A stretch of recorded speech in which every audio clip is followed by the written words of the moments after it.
It's another morning devotional entitled Heavenly Vine. It's February 3. Every branch in me that does not bear fruit, he takes away, and every branch that bears fruit, he prunes that it may bear more fruit. It says here na ang bawat ah, sanga na ipinutol mula sa puno ay itinatapon. At kung ito'y hiwalay sa Panginoon, na siya ang puno ng ating buhay, ay tayo ay hindi magbubunga. Hindi tayo makakabunga ng mga mabubuting gawa kung tayo hiwalay sa ating Panginoon na siyang naglalang sa atin. Christ's followers are required to come out from the world and be separate and touch not the unclean. And they have the promise of being the sons and daughters of the Most High, members of the royal family. But if the conditions are not complied with on their part, they will not cannot realize the fulfillment of the promise.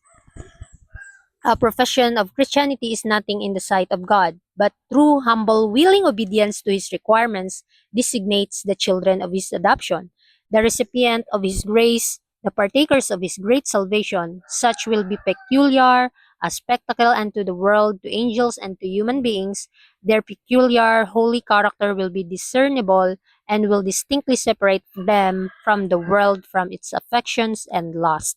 So si Kristo po ay require sa bawat sumusunod kay Kristo na kailangang hiwalay tayo sa mundo, tayo ay mag-iba sa ating pag-iisip, at wag na pong hawakan ang mga maduduming bagay sa mundong ito. Kapag tayo ay nakianib pa sa mga gawain ng sanlibutan, ay wala ang pag-ibig ng Diyos doon. Kundi kailangang makipagkaibigan tayo sa mga tao para maidala natin sila sa paanan ng Panginoon. At bawat miyembro ng pamilya ng Diyos ay require sa kanilang maging banal, dalisay, maging tapat sa Panginoon at sa mga tao. Kasi nagiging walang silbi po ang pagiging nag-aangkin tayong Kristiyano, ngunit hindi naman tayo sumusunod sa kalooban ng Panginoon, ay wala pong halaga yun. Kaya kailangan tayong mga nag-aangkin, tayong mga pinili, na nakikita po tayo ng sanlibutan, ng mga anghel at ng mga tao, ano yung ginagawa natin, ano yung sinasabuhay natin, ano yung mga sinasabi natin. Kailangan maipakita natin yung banal na ugali ni Kristo at tayo ay separate them o separate us from the world mula sa kanilang kasakiman, sa kanilang kagustuhan, sa mga makamundong gana. Sa pagpapatuloy, I saw that but few among us answer to this description. Their love to God is in the word, not in deed and in truth. Their course of action, their works testify of them that they are not children of the light but of darkness. Their works have not been wrought in God, but in selfishness, in unrighteousness. Their hearts are strangers to His renewing grace. They have not experienced the transforming power which leads them to walk even as Christ walked. Those who are living branches of the heavenly vine will partake of the sap and nourishment of the vine. They will not be whiter and fruitless branches, but will show life and vigor, and will flourish and bear fruit to the glory of God. They will be careful to depart from all iniquity and to perfect holiness in the fear of God. So, marami ngayong nag-aangkin ng mga tagasunod ng Panginoon, pero hindi naman nakikita sa kanilang buhay ang katotohanan. Kaya nga sabi pa lang sa key text natin, kapag tayo ay nakaugnay sa Panginoon, makikita sa ating mga bunga kung sino tayo at sino yung Diyos na pinaglilingkuran natin. By our action, by our works, testify na tayo mga anak ng liwanag, anak ng Diyos, mga kapatid. Kaya hindi nawa tayo maging mapagmahal lang sa salita, kundi kailangan sa gawa at sa katotohanan. Kaya kailangan makaranas tayo ng pagbabagong kapangyarihan ng Diyos ay maramdaman natin para may pakita nga natin sa ating buhay yung nagpapabagong biyaya ng Panginoon at ito yung ipahagi natin sa mga tao kung paano tayo nabago. Like ancient Israel, the church has dishonored her God by departing from the light, neglecting her duties and abusing her high and exalted privilege of being peculiar and holy in character.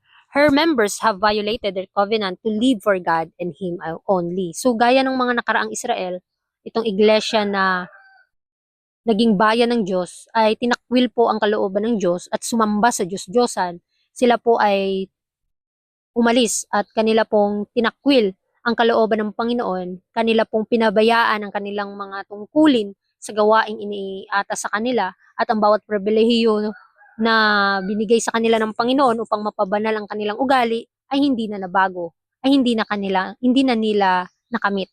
Kaya ang bawat miyembro ng bayan ng Diyos, lalong-lalo na sa mga nakaraang Israel, ay sila po ay sumuway sa kalooban ng Panginoon. Kaya nawa, tayo po ay mabuhay na may takot sa Diyos at sundin ang kanyang kalooban. They have joined with the selfish and world love. Pride and love of pleasure and sin have been cherished, and Christ has departed. His spirit has been quenched in the church. Satan works side by side with professed Christians, yet they are so destitute of spiritual discernment that they do not detect him. By their fruits you shall know them. So we know na by our fruits we shall know us, and we shall know them. By their fruits you shall know them. Makikilala nga natin ang isang tao sa pamamagitan ng kanilang mga bunga.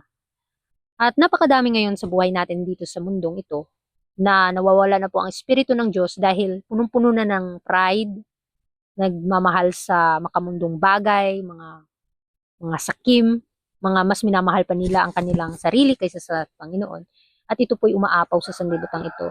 Nawawala na po yung pag-ibig ng Diyos. O nawawala na po yung pag-ibig nila sa Diyos kasi pinupuno na nila ang kanilang sarili ng pagmamahal sa sanlibutan. At alam natin, sinasabi dito na Satan works side by side sa mga nag-aangking mga tagasunod ni Kristo. Kaya maging aware po tayo, maging mapagbantay tayo. Yung ating pag-iisip, nawa ituon natin sa katotohanan dahil hindi natin alam baka dinadaya na tayo ng kaaway. For the reflection, how can I avoid the hypocrisy of living as a Christian in name only? Paano po ba natin maiiwasan ang nagpapanggap ng mga Kristiyano na sa pangalan lang sila kilala?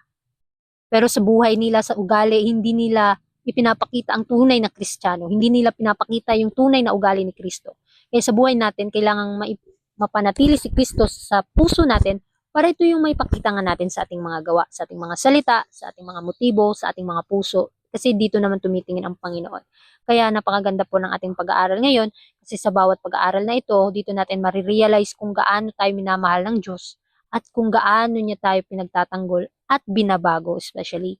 Kasi sa buhay natin, napakadami pa nating dapat baguhin at kailangan nating iwasan ang mga makamundong bagay. Kaibiganin natin ang mga tao sa mundo, pero hindi natin gagawin yung ginagawa nila. Kailangan natin silang dalhin, hikayatin natin sila sa Panginoon. Kaya maraming salamat sa inyong pakikinig and God bless.